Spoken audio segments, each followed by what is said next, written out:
Listeners, welcome to episode 3 times 1133 of Lost in Postulation. I'm Nicola Volpi, and I am joined in the studio by... Oh, he's magic, you know. It's Neil Fitzmagic. Fitzmagic. Haven't heard that one in a while. Is that a you original, or did you hear that from someone else? Well, I heard that from a listener who wrote in to us fan mail raving after our first video appearance. Oh dear. Okay. Yeah. Raving in a good way, I hope. Yeah. Well, I can read it off to you. I got it right here. Yeah, okay. Just when you thought he couldn't do more, it is through video that Fitzpatrick proves himself yet again a generational polymath. Wow.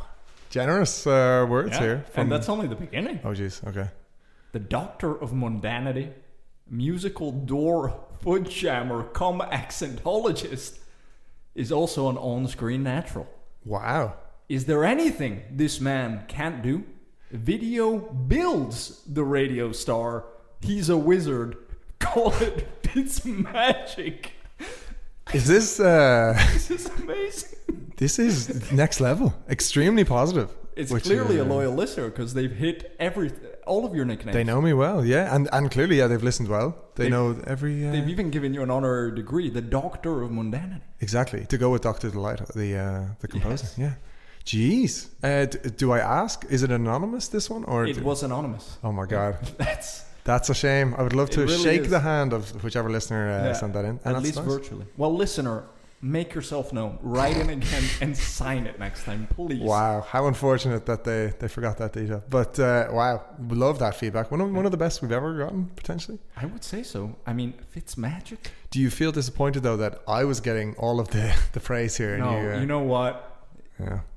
I got the cap last time. So let's bring that up. We are a one cap podcast, as we agreed. And in prep for this podcast, we agreed it's my go. It's my go. The New York Yankee. The Yongles. The Irish Yankees fan. Love the Yankees, man. So passionate about them. Yeah. I, full transparency, went to one Yankees game and I detested every moment of it. No offense to baseball fans, but it was not my cup of tea, so to speak. Yeah, you're not a big baseball guy. You've gone on the record on the podcast about that various times. Indeed. Just for the new listeners who may not know, that is the fun fact there. But nonetheless, I wear the cap. I support the Yongles. Why do you keep calling them the Yongles?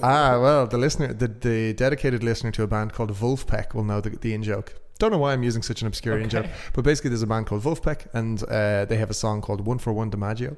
And there's a little DiMaggio, exactly. Joey D. He is the subject of that song, and he comes up along with the New York Yongles, and it's just a thing. It's I don't fully know the backstory, but they don't say Yankees, they say Yongles. They say Yongles in the Bronx, and I have apparently adopted that as the name for the team that I support. Wow, go Yongles! And the Yankees doing quite well this year. You know, literally could not tell you the first thing about what the Yankees are doing. I guess they're hitting baseballs with pieces of wood. You'd hope so. It's almost October, and you know what October means. No, I don't. I literally don't. Yeah. The World Series of Baseball, which is a terribly arrogant name for a United States championship. Honestly, they need to get real. Like, at least the Super Bowl doesn't describe itself as like the World Championships, but they do claim to be world champions once they've won. Of American football, which I guess you could argue that is probably true because it's not being played so much elsewhere. But like, the World Series of Baseball is pathetic. They need to drop that. Unlike the World Cup of Rugby, which should we say that the Irish are the favourites to win? No, we shouldn't say it, because this is always like this is pure hubris in its most in its worst sense. Like if I was to be like, defo, lock it in, it's happening, we would have a heartbreaking final loss by 1 point, you know, with a kickover with a penalty in the last second. You know, that's just how it'll go. So instead, what I'm going to say is, no, we're going to absolutely bottle it. We're going to lose to South Africa in the group stages and unceremoniously be dumped out. Now, that's also probably not going to happen. Wow. But at least if I say that, then I can only be positively surprised. You can't get disappointed. Pretty much. Wow. Neil, there you go. And listeners, if you would want to send in more flattering mail, by all means, to Neil in particular, or Nicola, it seems, he's getting all the love nowadays. I'm all right with that. It's no problem. You can tell he's kind of wound up about it. We got the video evidence in here, exactly. Those veins popping out. Flustered. Well, you can do that by reaching out to us at lostinpostulation@gmail.com. That's our email account for those of you that have one, that use it. You can reach out to us on Instagram @inpostulation, where we're uploading a lot of these videos. We're recording again today. That seems to have been a hit thanks to the wizard that is Fitzmagic. Hey, listen, do what I can. And then I will mention our X account. Okay. @inpostulation. Instagram was @lostinpostulation. X is @inpostulation. Tentatively, because while reading the news this morning, it came out that Elon wants to paywall the whole thing. 0% surprised. And look, leave him, let him do it. Let the man cook. Clearly he has something in mind that we don't understand, or he's just a complete moron, but let him do it. Let the man do it. Let Elon be Elon? I think it's time to let Elon be Elon, actually, in a weird way.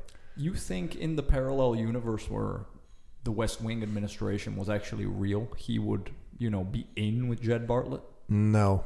He That's quite a definitive He no. would be in with now Richie. Yeah, Governor Richie, 100%. Of Florida. Crime, boy, I don't know. That is who he's in with. That's when I decided to kick your ass. Love that. That's how he said. How memorable! Like I watched that probably 20 years ago, and it still sticks. What a show! And it was network TV, no nudity, no swearing. Rare. Long before podcasting, that's for sure.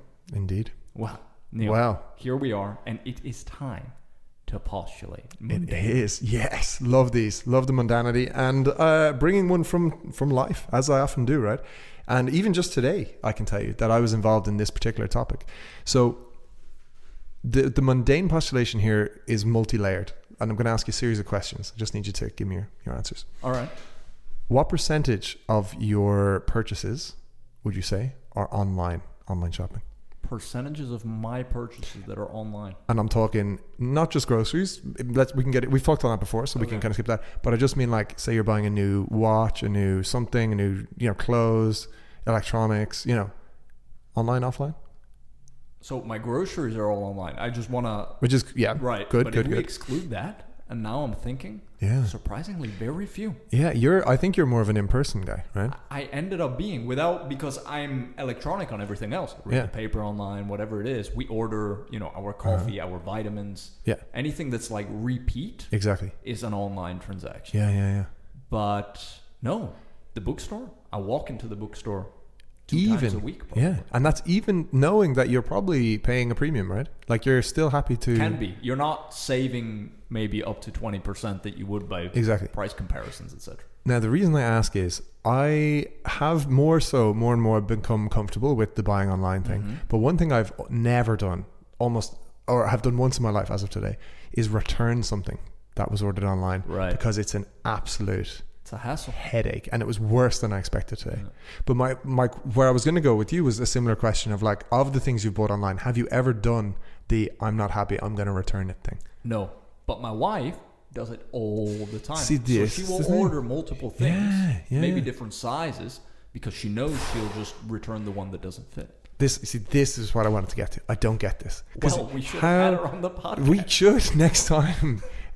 She has time these days. I mean, what else? Well, exactly. But no, definitely not. But my point is more that, like, who are these people? Because I just can't fathom spending time, because I did it today out of pure necessity. I had a big order, I had to send it back, and I had to go. I went to Fotex, and the grocery store, exactly, But there's like a post office there, but then there was a queue for the little screen, so I waited 15 minutes to for like the little iPad where and they were like, unfortunately it's going to be 15 minutes. So it's like all these little things, and then of course it costs money, it costs time. I had to repack the thing, I had to retape up the whole box. Right. Who's doing this? Like, and therefore my theory is, like, how much money are companies making on just lazy people like us who are like buying stuff online and then going, meh, it's good enough, Right. Because I'm so guilty as charged. I've bought like a box of stuff online and then not like half of it, and I'm just like, like, I'm not going to go through the hassle of returning it. Yeah, it's not amazing, but I'll just wear it. Yeah, or not, as the case may be. And then it just starts lying around, right? Yeah, exactly. And I used to be a huge hoarder. Oh yeah. Until I met my now wife, I was hoarding everything, like whatever, clothes even, like holes with socks. Okay. Everything. You would just keep it. She like, you never me know. To these, what in Denmark they call the toy container. But those are nothing to do with toys in English. Yeah. but it's basically the Salvation Army bucket where you go and you throw out all your old stuff. Do you find those kind of traumatizing though, or like painful? I do, and I always have a split second where I'm like, should I push it in? Because there's no getting it back. Imagine though, like, because once it's in, it's designed that you can't get it out. Like, you will not get it out. And imagine if you had like a priceless family heirloom, or like a sentimental note from somebody, or like, you know, money, or like it's gone. Like, I once accidentally threw a tennis racket in. How do you? Okay, well, it was in a bag with a bunch of other stuff. Okay, I was moving. That was a well hidden tennis racket in the bag. But there you go. Shows you how often I was playing tennis. Exactly. Yeah, I've had a squash racket since back when we went, which is like 2018, 19. Lost in Postulation Tennis Academy. Yeah, well, there's a reason we don't go anymore. We are, at least from my side. I've tried many sports over the last few years, and that's one that went straight into the do not repeat territory. You played for a while. Exactly, but I played enough. See, I gathered the data, and I was like, is this a one-off? Am I just bad today? Or, you know, can I build potential? Same with bouldering, same exact thing. I was like, okay, I'll go multiple times, really see. And I gathered the data, and the data was clear. It was a no. Your data is really interesting because you're honest and you're adamant about the fact that due to being a very tall person, your coordination for ball sports is not very good. I'm adamant on that. But then why is your hand-eye coordination so good, for example, for video games? Because there's no hand-eye coordination involved. When you play, genuinely, because when you play a game, I'm not looking at the controller, you know? The controller is out of sight. Right. And I'm learning its pattern recognition and reaction times. It's not hand-eye coordination. Exactly. It's reactions. Brain-hand coordination. Yeah, pretty much. Like it's like looking at something, and then in many cases in games, it's just about how fast you can press the thing. If a guy's like shooting you, how fast are you going to get out of the way? You know, that kind of thing. Whereas what I'm lacking is like, if you had a bowl over there and I had to like throw this at it, right? It's going to go out the door, right? You know, like it's just the thing doesn't go where I tell it to go. As a VTP, very tall person. Which makes sense why you don't like baseball, because you cannot, you know, appreciate the level of hand-eye. Baseball is a killer, actually, like in any social setting, because how many balls are there in baseball? One, right? How many people on the time? Very good so far, right? How many people are on the field at any given time? 9. At least, right? Because then you have all the dugout and everything, right? Oh, okay. And if the ball is coming to you, how many pairs of eyes are watching you at that moment? Oh, the whole stadium. The whole stadium, right? Or, okay, I haven't played professional baseball, but in a social setting, same thing, right? So, of course, me, as a VTP, very tall person, having the ball flying towards me, and I'm just having to just accept in my head, I'm like, every single player in this game and every spectator is watching now, and I know I'm not good at this. I know I'm going to miss the ball, and of course then, this is all over the space of like 2 seconds, and then, of course, you miss the ball. Now, not only that, you miss it the second time and the third time, and it's bouncing around. It's like you're chasing you in the eye, or even worse. Yeah. And anyways, they tell you, "Good eye, kid." Exactly. Give it another try. But then it's the throwback, which of course is the worst part, because then you're like, I'm just gonna gently lob, and then it's off to the side. Already, the fact that you're going underhand while motioning it here in the that's studio. That's the only safe way, because if you go overhand, right, at this point here, when you're releasing, it could be any which way. I've learned. So yeah, it's mortifying.